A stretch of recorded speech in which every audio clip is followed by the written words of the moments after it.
What a fantastic NXT TakeOver. Vengeance Day is in the books. Welcome to the review here on SCW on YouTube.com. Thank you for choosing the channel and choosing the video. Please subscribe right now. Leave any comments in the comment section. Please like and share the video as well. But before we do that, we need to go to the kickoff. First off, let me talk to you because LA Knight, yeah, he is signed for NXT, and it's great to see him in WWE. Of course, formerly known as Eli Drake in Impact Wrestling, NWA, on the indie circuit. I'm a big fan of Eli Drake, one of the best talkers in the game today. He is up there with the best of them, and literally I think the best is yet to come now for LA Knight in NXT. I'm so excited that he's there. I cannot wait to see him immediately on NXT TV. I'm wondering where he's going to fit in. He's got no problem of putting people in their places. He introduced himself on the kickoff show, putting the podcasters down,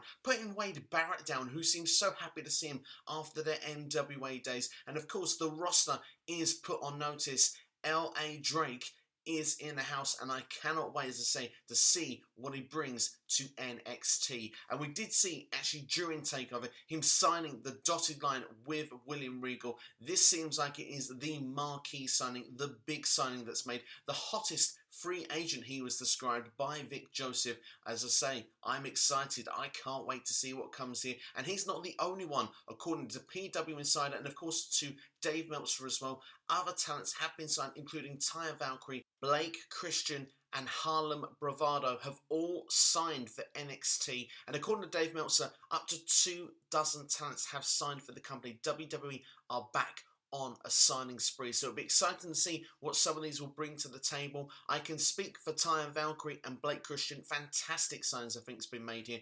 NXT really has the best women's division in wrestling now. With that acquisition of Taya Valkyrie, I personally would have put her immediately on Raw with John Morrison. I think that dynamic would work really well together. But in NXT, hey, it's going to be fantastic to see the talent pool of great wrestlers that she can work with. And Blake Christian, recently seen his work in Impact Wrestling, a great high flyer, great innovative offense. For someone who does many flips and stuff like that in the ring, he has got a way of being very unique and individual to his moveset. He's someone definitely to keep an eye out for in NXT. He could add a lot of depth to the Cruiserweight division. I just hope he's not stuck on 205 Live. I really want to see him a lot on NXT TV. But enough of the signings. Let's go on to the main show. Let's go to NXT TakeOver, and what started with a great women's Dusty Cup Finals match, of course, with Ember Moon and Shotzi Blackheart taking on Dakota and Raquel Gonzalez. Back and forth, a lot of time given to this tag team match, and it was physical from the word go. There was many back and forth, near fall victories. There was, at the early point, the faces seemed like they had the dominance over Dakota Kai. Of course, when Raquel got the hot tag into the ring, dominance started to show. The fact that Shotzi was, powerbombed into the plexiglass outside, leaving Ember Moon to fend for herself for quite a period of the match there. For then, the tables to turn, the faces to get back into it. The fact that Raquel Gonzalez was made to look vulnerable in this match, actually eating Ember Moon's total eclipse finishing move from the top rope, and of course Dakota distracting the referee to actually save a 1-2-3 count, which I thought was very well executed. There were many times this was so back and forth, I couldn't tell which way it was going to go, but there was a real turning point. And what I loved about this NXT show as well was the NXT set. They always make these look individual, unique to their own, and the ramp point was attached to the ring here. They're actually above the ground rather than actually, the flips go into the R way and they're going a long way down. Literally, it's almost like, the R-Way is almost the old WCW style sets. Arguably, you could even say a bit like AEW's Daily's Place, but we'll keep the AEW talk to the minimal during this video. But of course, Raquel Gonzalez actually powerbombing Ember Moon off of the top of that sort of staging area to the floor. Devastating, left a 2-on-1 advantage. Shotzi Blackheart doing her best, but unfortunately falling to Raquel Gonzalez with that one-arm powerbomb, and both her and Dakota Kai getting the pinfall victory. A fantastic win. The right winners, in my opinion, as well, with Raquel and Dakota, because they're an actual tag team. Although I do think that actually Ember and Shotzi had great chemistry as well, but I do prefer the natural tag teams to be the winners here, especially as it's the first time ever. I think it sends a better statement in my personal opinion. And now for me, Dakota and Raquel go on, they get a Women's Tag Team Championship opportunity. Come on, girls, bring the belts home to NXT. Gives themselves some great exposure well on Raw and SmackDown in the future. This is big. This really could be a groundbreaking performance. And just to look from when Raquel Gonzalez debuted a year ago at TakeOver to where she was then to where she is now, she's on another level. She's one of the most exciting performers in the entire company. And I think her and Dakota, the future is very bright for these two, especially with the Women's Tag Team Championships potentially on the horizon for them in the very near future. Next was the North American Championship match between Johnny Gargano and Kushida. What an amazing match this was between these two. This was the Kushida I've wanted to see for 2 years. The Kushida I've seen in New Japan previously. And Johnny Gargano, like I said in the preview, this is Johnny TakeOver. He always delivers great matches, great submission-based wrestling. The fact it was a technical base, escapology, the way it was put together was done very, very well. And some of the moves in the matches just were fantastic. That idea of the underhook, of how Johnny Gargano's arm was put together and then put into a suplex, into a pin, and Johnny's face throughout the whole thing in sheer panic that he wouldn't be able to get hold of this move was just sheer brilliance. I absolutely loved it. The fact is, well, Johnny Gargano was completely on his own during this match as well. Of course, the Way were going to join into the ring, but Austin Theory went missing during the entrance to the point that Johnny directed Candice and Indy to go and look for him. And clearly, Dexter Lumis has probably kidnapped Austin Theory, probably enhancing their rivalry going forward onto NXT TV. But this is brilliant because it was left in a one-on-one environment. There had to be, an actual winner and an actual loser. Johnny, if he was going to win, had to do it the hard way. And of course, with the build-up and stuff, with the meant to be the injured arm for Johnny Gargano, I like a lot of offense was put on that arm. You could say that, Johnny probably needs to get a scan after that match with the amount of damage that Kushida put on it. And it was many times you would have said during this match that it could have gone either way, but towards the end, that ramp, that way it was put together, was the difference maker once again. Johnny Gargano with that one final beat, hitting that on the rampway outside that DDT, and then once again to the inside of the ring to pick up the 1, 2, 3. Minor disappointment is Kushida every time he gets that momentum. Obviously now he's lost clean here. Maybe that's slightly damaging. But what I would turn around and say is that after such a great performance like that, I think more people will be high on Kushida, and hopefully he can push forward after this. As I said multiple times in the past, and I will repeat myself again until it's heard by WWE, put Kushida in a feud against Santos Escobar. That is the money match. That is the Cruiserweight Championship match that we need to see. I think it would be epic with those two. This Kushida against Escobar on the level he's on right now would be fantastic. This was definitely the surprise match of the night for me. It was one of them. It's not the match of the night for me, but it was a surprise one because I knew that these two, Kushida and Gargano, could deliver, but wow, this actually blew my expectations out of the water. Next was the Men's Dusty Tag Team Classic, MSK, who are so happy to be there. It's great to see through their stories. They've come in the surprise package, got themselves all the way to the final against the grizzled young veterans, and Zach Gibson, the way he does, just delivers a beautifully, insulting promo as he comes to the ring there, saying that they need to get their game faces on, need to stop being happy. They won't enjoy a second of this match. And it was a great back and forth between both of the teams. I loved the intensity of this match, and I loved the clash of styles as well. The great sort of old school technical wrestling style of the grizzled young veterans with a modern twist to them as well. That's what I think differs them. They're like watching the Revival, but they have that modern style about them. James Drake can hit a 450 splash, and they've got this great way of doing great tag team wrestling. I do think the grizzled young veterans, and I've said before, I think they're one of the best tag teams in WWE. I'm going on a limb and saying of the whole, including Raw and SmackDown, I think it's the best promising tag team they've got. This is the tag team champions of the future, and mark my words when I say this, but these will be two of the big stars in WWE when it comes to tag team wrestling. And MSK, so far for them, I have enjoyed their work, and I know their work previously in Impact Wrestling.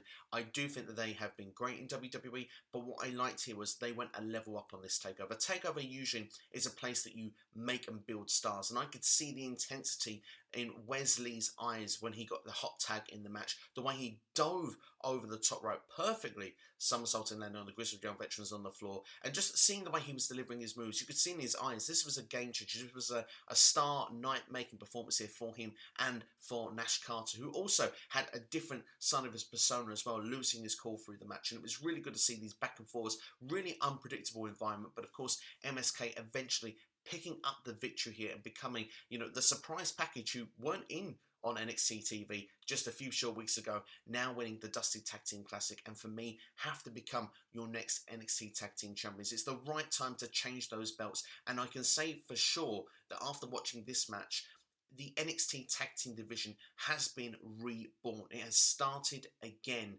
Where you could turn around saying the last year NXT has been kind of lacking in the tag team division, with these two teams the future is very bright, and with other great teams you've got in there, Imperium, we have got, Only Look and Danny Which are a good tag team. We have got, the comedy duo of Drake Maverick and Killian Dane. We've also got the likes there of Breezango as well. This tag team division is looking a lot better, and with the UE involved also, it's so bright, this future right now, that you can see the NXT Tag Team division. So I feel very much more positive about it going forward. But I want to see MSK win those belts when they eventually get their tag team opportunity.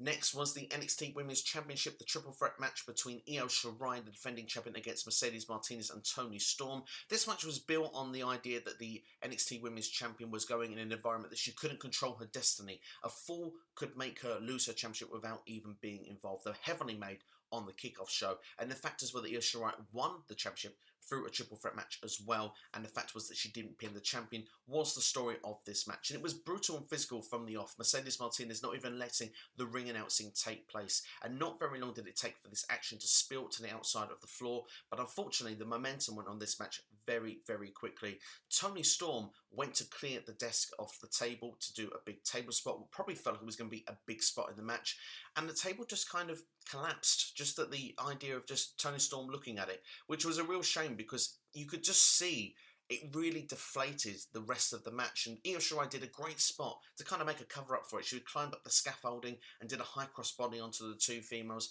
but it wasn't so long later that the match actually finished. The match only went just around 12 minutes when Triple H on the conference call after the show said that this was meant to go 20. Clearly, we missed the chunk of what we were going to get here, and I do feel that, unfortunately, I feel very sorry for the ladies that perhaps they didn't get to give everything to the best of the abilities of what this match maybe could have been. So unfortunately, this will get a lower grade for me when I come to the overall grade here. But looking towards the finish of the match, it looked like Toni Storm was going to pick up the victory with the Storm Zero. Mercedes did kick out. Another move was put onto Toni Storm, but then of course Io Shirai coming in with the moonsault there to actually get Toni Storm off and then pick up the victory on Mercedes Martinez. I would say, looking at it, that you couldn't go wrong with either Storm or Shirai winning the championship here, because for me, I did predict Toni Storm would win here, but Io Shirai, she's still my favourite wrestler in all of women's wrestling. I still think she's one of the best wrestlers in the world, period. And her championship reign is so meaningful right now. But I don't think her story with Toni Storm is finished. I think they will have a match, a singles match, either in the build-up to WrestleMania weekend or at WrestleMania weekend. I think Io Shirai and Raquel Gonzalez will happen down the line. But unlike many other people that I do listen to their content, a lot of people feel that will happen at WrestleMania weekend. I think Raquel now will go to the tag team division. I think that this match will be pushed back to even, June, maybe even SummerSlam TakeOver. We'll have to wait and see how it will push and how it will go along. But I do think we've got a good brewing story here with Toni Storm and Io Shirai, and I'm looking forward to seeing that play out. Next, Cameron Grimes had a fun video package as well to promote his new gimmick. Of course, he's still going all the way to the moon, but now the guy seems to be loaded. This was quite a fun segment to see, and I'm looking forward to seeing how this character is going to evolve in future on NXT TV. Of course, he's had a couple of months off, but now it's good to see him back, and I'm looking forward to seeing what this is going to bring to the table. Last but not least then was the NXT Championship match, and it was my favourite match of the night. I just love the way, the pacing of the way this match was done. The slow start to this match and the way it was done was almost like a chess match. And the fact we have Pete Dunne putting those rest holds, that joint manipulation, taking over the first half of this match there. The way he does things so slowly, he makes you wince when you just see these joints being put in the wrong places. It's just, it's freakish to look at, but you can't look away. It's one of those sort of things you kind of majested when you watch Pete Dunne in the ring, and I love watching that. But it was a turning point during this match when he went to do some sort of suplex and his knee seemed to give way as part of the story of the match, and this is where Finn Balor managed to go back into it, actually attacking Pete Dunne's knee, and the pace really picked up between these two. And as soon as it did, literally you could just see from it off there that this could go either way. There was points throughout the match here where you actually thought Pete Dunne had the match won. There was one point he had a rest hold put in there on Finn Balor, and he actually seemed like he had choked out. He was gone, but just at that last second, he got his foot on the bottom rope. Had this been a different night at a different time and in the middle of the ring, Pete Dunne would have been your NXT champion. The fact that Pete Dunne would have continued the attack as well, but the referee wouldn't let him, and then once Finn Balor said he was good to go, managed to get the reverses on and managed to get the offense in himself, you just think maybe Pete Dunne will feel like he's been screwed here out of the NXT championship. It was beautiful to see, but it was a great finishing sequence, and like I say, those points of joint manipulation, the fact that, you know, Pete Dunne always going for the hand of Finn Balor, not letting him outside. Every time Finn Balor wanted to get away, Pete's always got hold of his hand, always using the joints just to, you know, break the fingers and stuff like that. Was really horrible to see. But it was another twist of how this went into Finn Balor's direction. And like I said, it's those little details that just make this match so beautiful for me. The fact that Pete Dunne always wears the gum shield, and that protection was taken away from Finn Balor out of the mouth to then do a double-footed stomp, you know, sort of like a drop kick into Pete Dunne's face, the coup de grace from the top rope, and then finishing with the 1916 to get the 1-2-3. These two having a 25-minute classic, in my opinion. This was every bit of what you could call a 5-star masterclass. I thoroughly enjoyed this match. I do think it was just the match of the night, because there were so many great matches on this show. 4 out of 5 here were absolutely superb matches.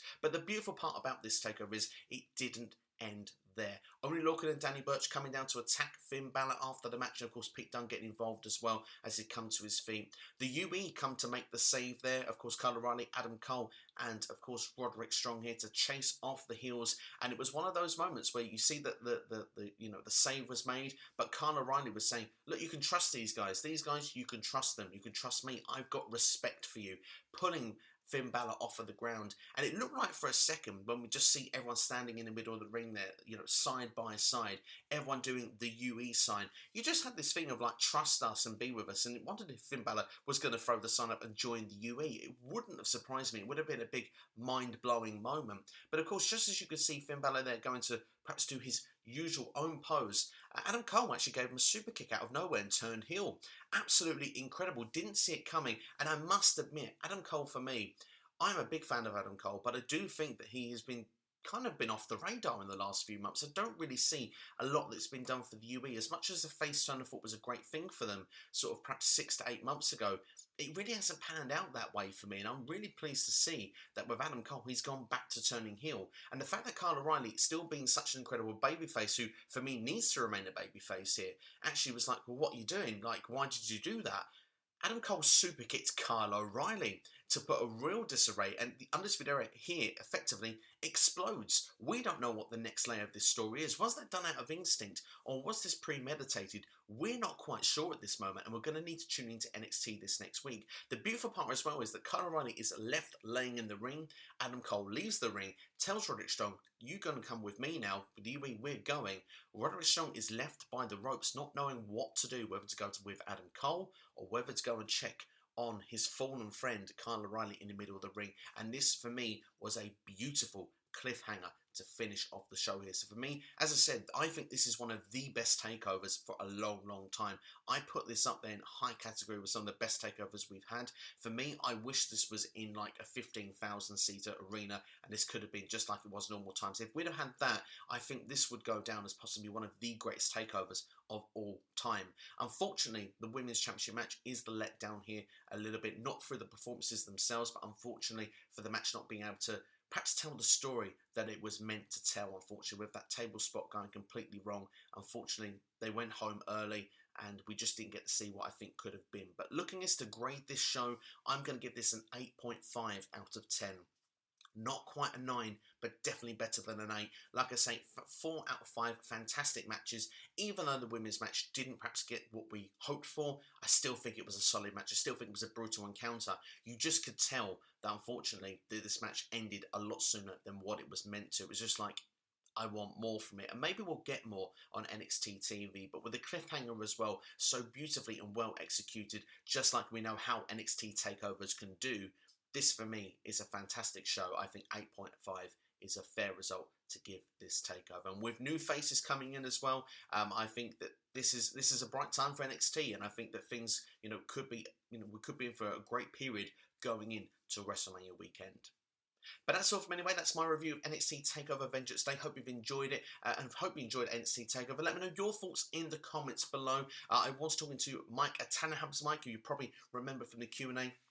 He thoroughly enjoyed this takeover. He even gave this a 9.5 out of 10. Said it's up there with the top takeovers of all time. And I do agree with him. This is up there in the conversation. And as we discussed off air as well, he said to me he wished it had a crowd, and I feel exactly the same as him. So shout out to Mike Tannenham's Mike, because he's very passionate when it comes to NXT, and it's always fun talking about conversation with him. I do recommend dropping a follow to him on Twitter. But that's all from me anyway. Thank you for watching. Remember, the Q&A is available for you now. Go and watch that if you haven't already. And of course, there is other videos on the channel for you as well. More videos will be dropping through the week, including tomorrow, Elimination Chamber predictions. Make sure to keep an eye out for those. You've been watching SCW, the wrestling channel, here on YouTube.com. Take care. Have yourselves a great day. I'll see you